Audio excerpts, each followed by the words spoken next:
వరంగల్లోని LB Nagar Shri Chaitanya స్కూల్లో ఉద్రిక్తత నెలకొంది. తమ పిల్లలకు తెలుగు టీచర్ క్రాంతి అసభ్య మెసేజ్లు పెడుతున్నాడని, అతన్ని తమకు అప్పగించాలంటూ తల్లిదండ్రులు స్కూల్ యాజమాన్యాన్ని డిమాండ్ చేశారు. దీంతో వాగ్వాదం నెలకొంది. ప్రస్తుతం క్రాంతి పరారీలో ఉన్నాడు.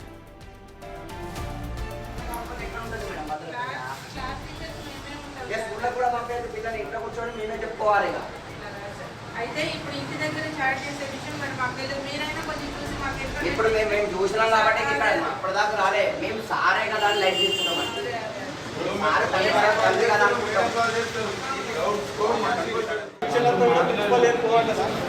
అంటే స్కూల్ స్టార్ట్ కాబోతుంది, ఇంకా ప్రిన్సిపల్ లేనప్పుడు పిల్లలు.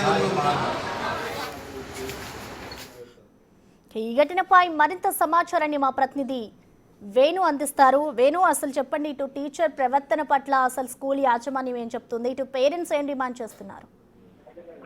కన్నా కొద్దిసేపటి క్రితమే ఆ స్కూల్ యాజమాన్యము పేరెంట్స్ ఆందోళన చేసిన పేరెంట్స్ కు బుజ్జగించి ఆ క్రాంతి ప్రస్తుతం ఆ స్కూల్లో లేడు, తనను పోలీసులకు అప్పచెప్తామంటూ నచ్చజెప్పే ప్రయత్నం చేశారు. అయినప్పటికీ కూడా తనను మాకు అప్పగించాలంటూ కూడా పేరెంట్స్ కొద్దిసేపటి నుంచి కూడా అక్కడ స్కూల్ ముందు బైఠాయించడం జరిగింది. అయితే గత కొద్ది రోజుల నుంచి కూడా 10th క్లాస్ పూర్తయినటువంటి ఆ బాలికలకు సంబంధించిన మొబైల్ నెంబర్లు తీసుకున్నటువంటి తెలుగు టీచర్ క్రాంతి గత కొద్ది రోజుల నుంచి వాళ్ళకి మెసేజ్ చేస్తున్నాడు. వాళ్ళ స్పందన రాకపోవడంతో కొంత అసభ్యకరమైన మెసేజ్ పెట్టినట్లుగా తెలుస్తుంది. ఈ క్రమంలోనే కొంతమంది ఆ పేరెంట్స్ కి ఆ మెసేజ్ చూపించడంతో ఈ రోజున మూకుమ్మడిగా స్కూల్ వద్దకు వచ్చి అక్కడ నిరసన చేపట్టారు. అసలు క్రాంతిని తమకు అప్పచెప్పాలంటూ కూడా కొద్దిసేపు బైఠాయించి యాజమాన్యానికి వ్యతిరేకంగా నినాదాలు చేయడంతో కొంత ఉద్రిక్త పరిస్థితి నెలకొంది. ప్రస్తుతం ఆ పోలీసులు కూడా ఘటనా స్థలానికి చేరుకున్నారు. ఇక పేరెంట్స్ ఇచ్చిన ఫిర్యాదుతోని పోలీసులు కేసు నమోదు చేసుకుని ప్రస్తుతం కాంతిని అదుపులోకి తీసుకొని విచారించేందుకైతే సిద్ధమవుతున్నారు. మొత్తానికి అటు విద్యాబుద్ధులు నేర్పాల్సిన ఒక టీచర్ ఈ విధంగా విద్యార్థులకు, మైనర్ విద్యార్థులకు మెసేజ్ పెట్టడం, అసభ్యంగా మెసేజ్ పెట్టడం అనేది కూడా తీవ్ర చర్చనీయాంశమైంది. ప్రస్తుతం ఆ క్రాంతికి సంబంధించి ఆ పరాయిల్లో ఉన్నాడనేటువంటి వర్షన్ అయితే చెప్తున్నారు. మొత్తానికి ఈ ఘటనపై క్రాంతిని పట్టుకుని విచారిస్తేనే పూర్తి విషయాలు బయటకు వచ్చే అవకాశం అయితే ఉంది ప్రసన్న.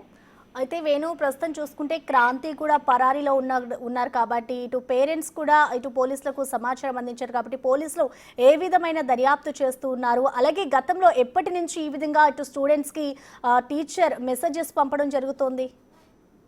ప్రధానంగా వారం రోజుల క్రితమే ఈ యొక్క విద్యార్థులు, కొంతమంది విద్యార్థులు తమకు అసభ్యకర మెసేజ్ రావడంతో పేరెంట్స్ కి చెప్పారు. సో ఇప్పుడు మాత్రమే ఆ క్రాంతి తెలుగు ఉపాధ్యాయునిగా పనిచిన క్రాంతి వ్యవహారం అయితే వీళ్ళకి వచ్చింది. అయితే గతంలో తాను ఇట్లాంటి వాటికి పాల్పడ్డారనే దానిపై కూడా పోలీసుల విచారణ తెలిసే అవకాశం ఉంది. అయితే ఈ విద్యార్థుల తల్లిదండ్రులంతా కూడా ఒక్కసారిగా స్కూల్ దగ్గర రావడంతో ఆ యాజమాన్యమే క్రాంతిని తప్పించిందనేటువంటి ఒక వర్షం కూడా వినిపిస్తుంది. ఏదేమైనా కూడా పోలీసులు ఘటనాస్థలికి చేరుకొని పేరెంట్స్ వద్ద నుంచి లిఖిత పూర్వక ఫిర్యాదు తీసుకున్నారు. సో క్రాంతిని పట్టుకుని విచారిస్తాం, అసలు ఎప్పటి నుంచి తాను అసలు మెసేజ్లు చేశాడా, మరికొంతమంది ఎవరైనా వేధింపులకు గురి, ఎందుకంటే ఇప్పుడు ఫిర్యాదు చేసినటువంటి బాలికలంతా కూడా 10th పూర్తయిన వాళ్ళు. సో గతంలో ఇట్లాంటి విద్యార్థులపై దాడులకు పాల్పడ్డా, అసభ్యకర మెసేజ్ అనేది కూడా విచారణ తెలిసే అవకాశం ఉంది ప్రసన్న.